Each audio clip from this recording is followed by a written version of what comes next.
Ginagoongan baka. Oh, sarap. Ginagoongan. Talaga naman nagmamantika-mantika, oh. Beef siya, beef. Tapos sili. Gisa lang natin siya sa bawang, sibuyas. Tapos igasa natin yung bagoong. Yan, kapakatihin natin.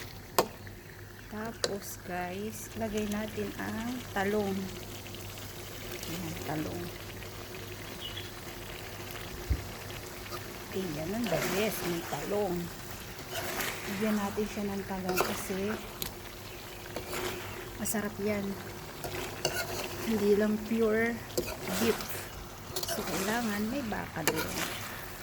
May gulay din, talong. Ayan. Sarap.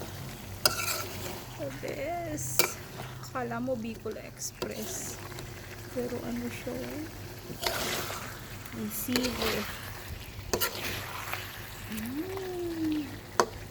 Ayan.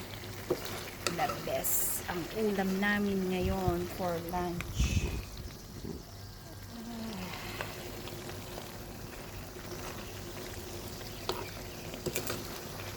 For lunch for today.